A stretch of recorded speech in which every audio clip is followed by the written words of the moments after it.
Hi everybody, welcome to How to Say No Without Killing the Attraction. I'm going to give you a couple tips on how you can communicate really clearly about your touch, wants, needs, and boundaries. And even though this goes way beyond touch and way beyond sex, there's a lot of keys that you can apply to different areas of your life. I am going to speak today about kind of the man-woman polarity just to make it easy instead of always using the word partner or the other person, because this can work woman to woman, man to woman. This can work in sexual and in non-sexual situations. My name is Dawn Bennett, and I'm the best-selling author of The Touch Crisis, and I've been speaking for years on how to help people communicate more clearly around their touch wants, their touch needs, their boundaries, and getting them really in tune with themselves. This powerful concept of asking for what you want and what you need goes way beyond man-woman partnerships, goes way beyond sex, way beyond intimacy. So let's get right into it. Overall, this is about demanding and asking for your respect for yourself, right? So one of the problems I see is that women can be concerned, right? You're online dating, or perhaps you've been separated because of the pandemic, and you're not really sure how you want to communicate around touch, or you're not really sure what you want to do. For example, when you go on the next date, do you want to make out? Do you want to get sexual? The problem I see is that women can be very concerned. Well, if I turn him down, if I don't go this far, XYZ might happen, or he might leave me. I don't know how fast to go. I don't know how slow to go. So how can I connect and how can I hold my own boundaries without killing the possibility of a good relationship? So let me ask you this. Have you ever seen, maybe it's with a friend or a family member, or this has happened in your own life, that you've moved faster in a relationship that you wanted to, whether that be emotional vulnerability, whether that be with sex, whether that be with communication or finances? And somebody moved too fast and the relationship broke anyway? So that's why it's important to know what it is that you want and need and communicate it clearly right away. Because what you're doing is you are teaching the other person how to respect you and how to treat you for the rest of the relationship.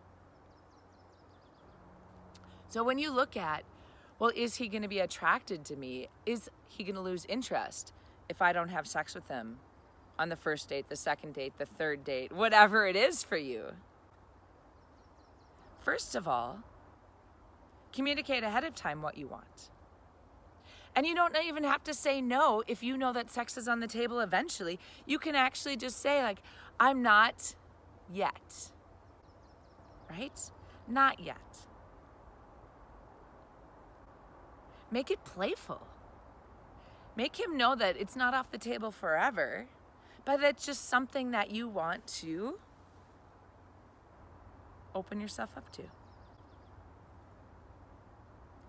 Not yet is a really, really powerful statement because it lets the other person know that it is on the table, that it is something that you're interested in. But it also communicates a boundary.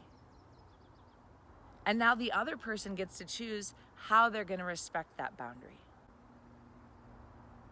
So you are teaching them how to treat you for the rest of their life. It's almost like a little test. And if they're like, well, screw you for having that boundary, that's not going to be, they were probably going to leave no matter what. And they probably weren't going to respect you if they didn't leave. I even heard another person say that you can challenge him playfully. Like, are you man enough to wait? Is it going to be a problem for you to follow through on what I want? And the fun thing is, sometimes when you do wait, it builds up that energy and that tension anyway. So by the time you are ready, you have a little bit more of a sense of each other, which can make it that much more powerful in some way. So why put everybody through that? Why put yourself through that? If you're not going to enjoy it, why are you doing it? This is about you and your self-respect. Imagine now instead that you've started this relationship with really clear communication, with the boundaries that you want, with the boundaries that you need, and he steps up and says, I totally respect you for that. How amazing is that? So now you've learned how to communicate in a way which also opens the door to being less fearful about communication in the future. So now when you want to try that new sexual pose, now when you want to ask him to move a little bit here, move a little bit there, try something new, cuddle you on the couch, you know that he respects you enough to be responsive. So isn't that great? So imagine having a partner in which you can both communicate clearly and fluidly what you want and what you need in and out of the bedroom. So don't be afraid about setting boundaries. Demand that respect for yourself. Know that it can actually make the relationship even better, a little more playful. And I'm not saying turn it into a game.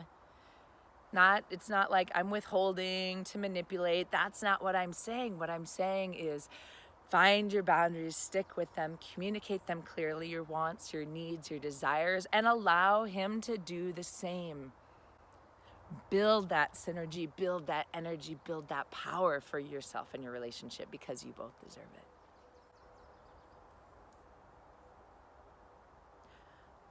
Once again, I'm Dawn Bennett. Please subscribe to my channel if you're interested. I'm going to talk a lot more about healthy touch, about intimacy, about sexuality, about relationships, confidence, choice, joy, because we all deserve this in relationships.